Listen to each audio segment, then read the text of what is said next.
మదన్పల్లిలో జరిగిన ఇన్సిడెంట్లో నిజాలు తేలాలి. మా అఫిడవిట్లో లేని ఆస్తులు ఏమున్నాయి? 1000 ఎకరాలు అన్నారు.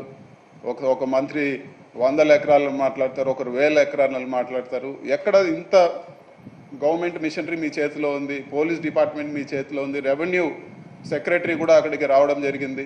మరి ఎక్కడ ఆ ఫైల్స్ ఎక్కడ మిస్ అయినాయి, లేకపోతే ఎక్కడ తప్పు ఉందో చూపిమని చెప్పి కూడా మేము చెప్పడం జరిగింది.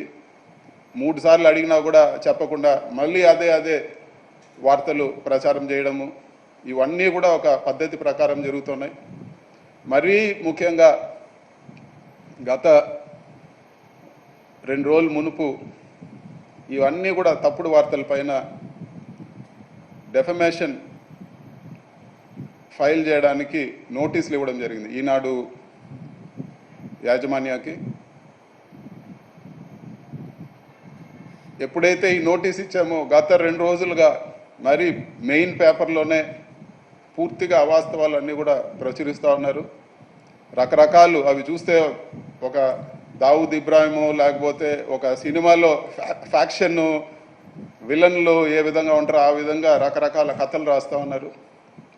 ఇవన్నీ కూడా ఎలక్షన్ ముందు కూడా ఒక క్రమం, ఒక పద్ధతి ప్రకారము క్యారెక్టర్ అసాసినేట్ చేస్తూ రకరకాల దుష్ప్రచారాలు చేశారు. వీటికి కూడా ఆధారాలు లేవు. ఆధారాలు చూపిమంటే ఎక్కడ కూడా ఆధారాలు ఉండవు.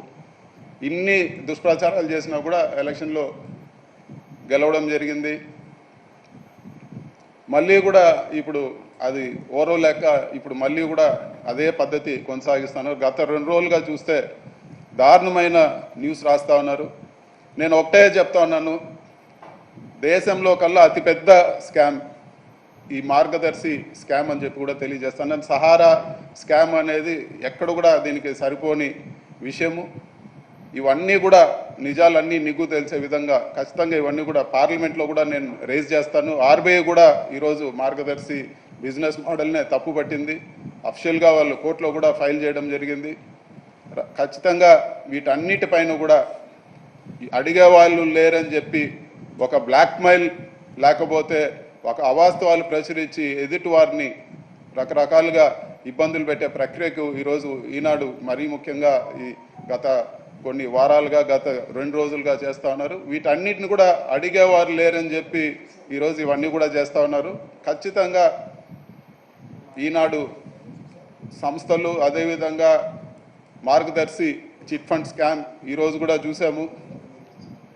ఉండవల్లి గారు మాట్లాడారు, ఆయనతో కూడా చర్చించి ఉండవల్లి గారితో కూడా చర్చించి వీటన్నిటిపైన అన్ని ఏజెన్సీస్లో కూడా ఎక్కడెక్కడ ఇవన్నీ కూడా రాబో రోజుల్లో ఖచ్చితంగా వీళ్ళ స్కామ్స్ అన్నీ ఎక్స్పోజ్ చేసే విధంగా కూడా చర్యలు తీసుకుంటానని చెప్పి కూడా నేను తెలియజేస్తా ఉన్నాను. ఇవన్నీ కూడా ఒక ప్లాన్డ్గా కొంతమందిని మానసికంగా అదేవిధంగా రాజకీయంగా దెబ్బతీసే విధంగా ఇవన్నీ కూడా జరుగుతున్నాయి. ఇవన్నిటిని కూడా ధైర్యంగా ఎదుర్కొంటాము. ఖచ్చితంగా వీటికి ఏవైతే ఇవన్నీ చేశారో ఖచ్చితంగా వీటికి ఎదురు నిలబడే విధంగా చర్యలు తీసుకుంటామని చెప్పి కూడా మేము తెలియజేస్తాను. Thank you.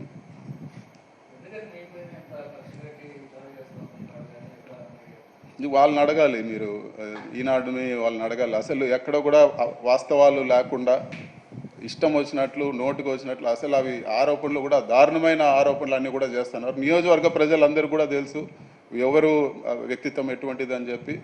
రాష్ట్రమంతా కూడా ఈరోజు పేపర్లో వేసి ఎక్కడ పోయినా కూడా దీంట్లో నిజం ఉందేమో అనిపించే విధంగా ఈరోజు రాస్తూ ఉన్నారు. ఈరోజు వాళ్ళకి సంబంధించిన ఈరోజు ఏజెన్సీస్ అన్నీ కూడా వాళ్ళ ప్రభుత్వమే ఉంది, వాళ్ళకి సంబంధించిన ఏజెన్సీస్ ఉంటాయి. ప్రూవ్ చేయండి. ప్రూవ్ చేయకుండా ఇలాంటివన్నీ బురద కొట్టే కార్యక్రమాలు చేయకూడదని చెప్పి కూడా నేను తెలియజేస్తాను.